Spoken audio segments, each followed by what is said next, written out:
J on the beat.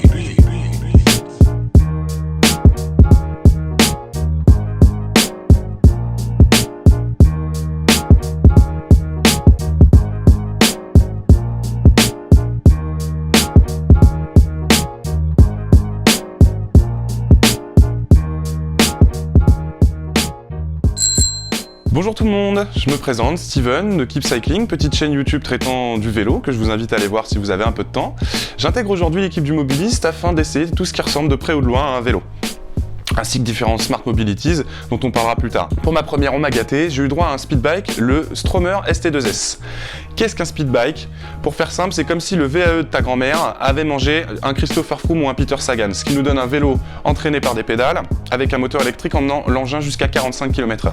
45 km/h, sans aucun effort. L'inconvénient de pareille performance, c'est que le vélo devient soumis à la législation pour les cyclomoteurs.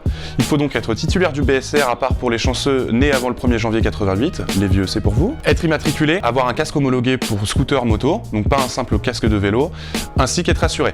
Est-ce vraiment comparable à un scooter? La réponse c'est oui. On peut même se permettre de dire que c'est mieux. Pourquoi? Parce qu'on a fait le test, tout simplement. Départ arrêté à un feu rouge, le Stromer est nettement plus performant en termes de couple et de reprise. Non content d'être plus performant, il est également silencieux et écologique. Vous pourrez donc vous permettre de fumer des scooters tout en sauvant la planète. Avec le ST2S, les Suisses de chez Stromer revendiquent avoir créé le vélo électrique haut de gamme le plus puissant du marché. Cela s'explique notamment par des équipements de qualité.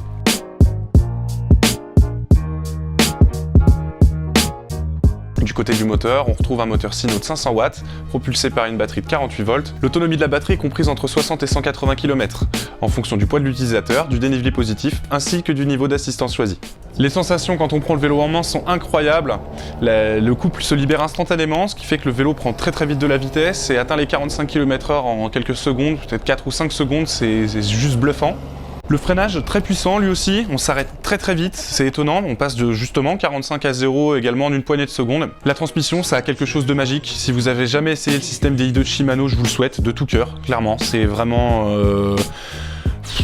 C'est incomparable par rapport au système de transmission traditionnel. Le système électronique fait que les rapports sont passés au millimètre, comme sur une boîte séquentielle d'une voiture de sport. On se croirait vraiment sur un véhicule type sport.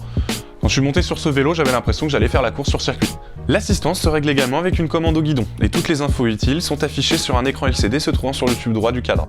Le niveau de batterie restante, la vitesse, le niveau d'assistance, mais aussi la distance totale parcourue, ainsi que le temps de trajet total. Les pneus Continental, type supermotard, idéal pour la ville, avec une bande lisse au milieu pour ne perdre aucun rendement ni aucune vitesse lors de l'utilisation, et une sculpture des pneus étudiée pour garder un grip excellent par tous les temps. Une des innovations du ST2S est également de pouvoir être verrouillé par un code à chiffres, comme sur un téléphone, rendant l'utilisation impossible sans déverrouillage. J'ai eu l'occasion de tester un petit peu l'éclairage. Sur le retour, on est rentré à la nuit tombée. C'est incroyable à quel point les 1600 lumens ont un pouvoir couvrant sur la route. On voit parfaitement et on est parfaitement vu. J'ai dressé une rapide liste des plus et des moins du vélo. Commençons tout de suite par les points négatifs. Son prix, 9000 €, ce qui est excessivement cher, mais si on devait comparer ce vélo à une voiture, ce serait sans doute une super sport, type Ferrari ou Lamborghini, donc un produit de cette qualité, ça se mérite. Deuxième point, son poids, presque 30 kg, ce qui fait que quand l'assistance électrique n'est plus là, quand on n'a plus de batterie ou quand on balade le vélo, ça devient vite assez compliqué. Et pareil lors d'un transport, si on doit le charger dans une voiture ou quoi, tenu à bout de bras, on se rend vite compte que 30 kg, on fait sa muscu pour la semaine. Troisième point, c'est mon avis, il est très subjectif. Je regrette une fourche rigide à l'avant, je pense qu'une fourche suspendue aurait été plus appropriée, notamment pour les passages d'obstacles ou les routes accidentées comme les zones de pavés par exemple.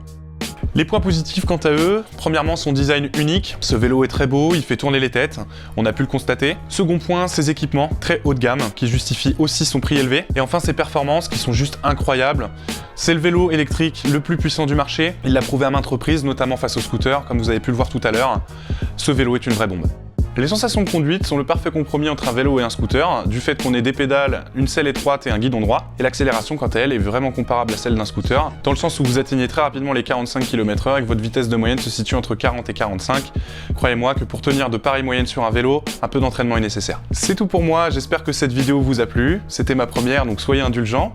N'hésitez pas à cliquer sur le lien pour retrouver nos précédentes vidéos, ainsi qu'à vous abonner. Salut et à bientôt sur le Mobiliste.